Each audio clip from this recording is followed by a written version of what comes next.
escuchando Onda Cero Madrid Norte. Y cuando pasan 43 minutos de las 12 del mediodía de este miércoles 8 de abril vamos a hablar de vivienda de protección oficial. La Federación Regional de Asociaciones Vecinales de Madrid exige prohibir el cobro del IBI a inquilinos que tengan una de estas viviendas de protección oficial. Dicha federación propone además una serie de cambios en un reglamento autonómico nuevo que ahora mismo está en periodo de alegaciones, y vamos a conocer cuáles son exactamente esas propuestas hablando con Quique Villalobos, que es portavoz del área de vivienda de la citada Federación Regional de Asociaciones Vecinales de Madrid. ¿Qué tal? Muy buenas. Hola, buenos días, ¿qué tal? Bienvenido. Bueno, vamos a ir por partes, ¿no? Porque son varias las reclamaciones que ustedes hacen a este nuevo reglamento, que por cierto, digamos que actualiza uno y cambia uno que había de 2009. Ha pasado ya mucho tiempo desde el último reglamento que se hizo de vivienda de protección oficial. Sí, han pasado muchos años y distintas circunstancias, entre otras la tremenda crisis de vivienda que ha habido entre medias y el estallido también de los precios en los últimos 5 años. Uh-huh. Bueno, pues hablemos primero de esa petición que ustedes hacen, que es el prohibir el cobro del IBI a inquilinos de VPO. ¿Por qué? Bueno, pues porque entendemos que el impuesto de bienes inmuebles es un impuesto que está directamente vinculado a la propiedad del inmueble y que por lo tanto no se debería cobrar. Es verdad que la ley de arrendamientos urbanos lo permite, pero también es verdad que en el ámbito de la vivienda protegida no tiene ningún sentido. Esto incrementa muchísimo el coste de la vivienda y entendemos que sería una de las formas esenciales para poder bajar los precios o por lo menos limitarlos. Bueno, de hecho, incluso algunas de las peticiones que han hecho o que han denunciado, por ejemplo, gente que está en alguna vivienda de protección oficial que son alquilados, ¿no? Es que justamente consideran injusto, ¿no?, que las empresas que gestionan esos inmuebles pues les estén imputando o les estén obligando a pagar ese IBI. Sí, insisto, el IBI es un impuesto que está directamente vinculado a la propiedad y en tanto que estamos hablando de viviendas protegidas en alquiler, ¿no?, o siempre que estemos hablando de viviendas protegidas en alquiler, entendemos que es un impuesto que no se le debe repercutir al inquilino. Uh-huh. Es un incremento excesivo de la renta y que no se justifica en ningún modo.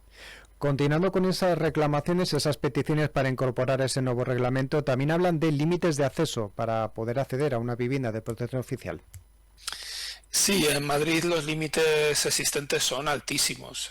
Ahora mismo a una vivienda de protección pública básica, que serían las de precio más bajo, para que nos entendamos, podría llegar a optar una familia con una renta de en torno a los 62.000 euros. Estamos hablando de una renta muy, muy, muy alta. Esto se establece mediante unos límites en relación con el IPREM, en este caso son 5,5 veces el IPREM, y en la VPPL, que es la siguiente más cara, está en 7,5 veces el IPREM, que estaríamos hablando de casi 85.000 euros. Entonces entendemos que son límites altísimos. Esto provoca al final que los promotores siempre se vayan al límite del precio que permite el módulo oficial y por lo tanto las viviendas de protección oficial acaban siendo ofertadas para familias de rentas medias altas y abandonan la lógica de la vivienda protegida para las rentas medias bajas, ¿no?, que son las que no tienen posibilidades de acceso al mercado libre. Uh-huh. Y lo que estamos proponiendo es que se baje 1,5 veces el IPREM en cada uno de los tramos. Uh-huh. Hasta, en este caso, los 4 para la VPPB y los 6 en la VPPL. Uh-huh. También ustedes han encontrado, leyendo este documento, ¿no?, que habla de este reglamento nuevo, y entienden que hay un tratamiento desigual entre los distintos modelos de convivencia para poder acceder a una VPO. ¿Por qué dicen esto?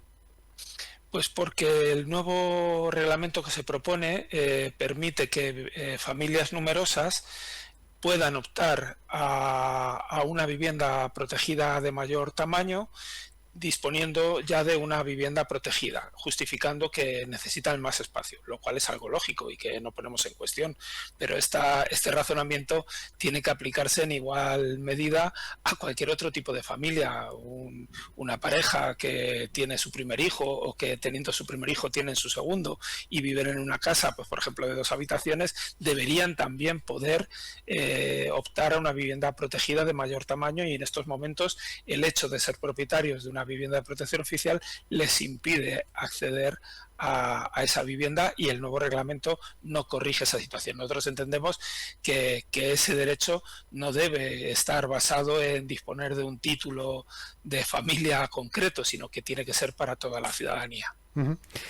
Por otro lado también, bueno, hay que comentarles, a lo mejor hay algún oyente que no sabe muy bien cómo funciona y sobre todo por qué se utilizan como fórmula estas viviendas de protección pública o protección oficial. El objetivo es obviamente facilitar a través de acciones que emprenden gobiernos o administraciones regionales o bien ayuntamientos para facilitar acceso a la vivienda en un contexto en el que a lo mejor las rentas más bajas no pueden acceder.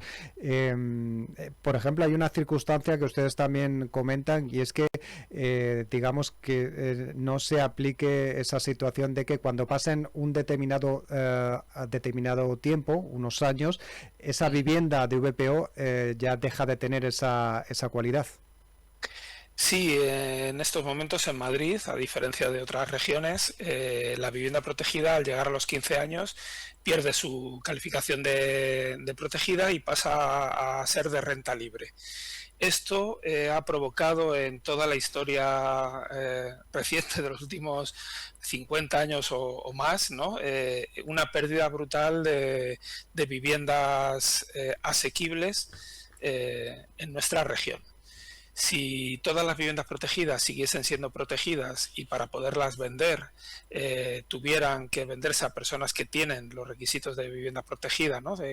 Para poder acceder a una vivienda protegida y con unos precios limitados de la vivienda protegida, es más que probable que el problema que tenemos ahora mismo de vivienda asequible no existiese. Entonces lo que nosotros estamos proponiendo es que la vivienda protegida lo sea para siempre. Uh-huh.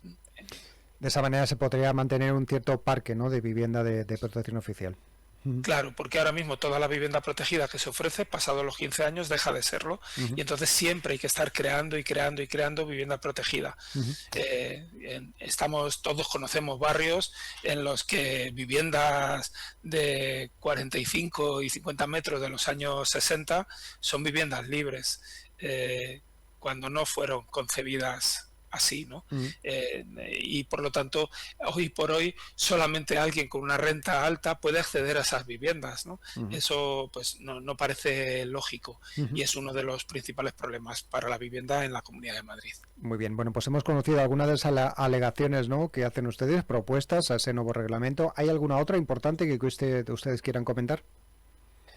Bueno, yo creo que otra de las cosas importantes es que se elimine el límite que se está pretendiendo poner en este nuevo reglamento para que para poder acceder a una vivienda protegida tengas que llevar 10 años empadronado en la Comunidad de Madrid. Esto al final lo que obliga es a que personas que vienen de otras comunidades o de otros países tengan que estar esperando 10 años malviviendo, hacinados o en viviendas que no pueden costear con facilidad, tengan que esperar 10 años hasta poder acceder a una vivienda protegida. Eso pues no se explica, porque lo que se hace es poner un límite precisamente al que más lo necesita. Y luego, por otro lado, también estamos diciendo que para poder acceder a una vivienda protegida se tenga que garantizar que al menos se vaya a habitar durante 10 años. Salvo circunstancias sobrevenidas como puede ser un cambio de empleo o lo que sea, pero siempre intentando garantizar que la vivienda protegida es una vivienda de primera residencia y que solamente en situaciones excepcionales se puede usar de otra manera. Muy bien, pues hemos hablado con Quique Villalobos, recordamos, portavoz del área de vivienda de la Federación Regional de Asociaciones Vecinales de Madrid. Muchas gracias por haber tenido este hueco para poder hablarnos y sobre todo comentarnos cuáles son las propuestas que hacen a ese reglamento nuevo que regirá estas viviendas de protección. Hasta la próxima, gracias. Hasta la próxima, muchas gracias.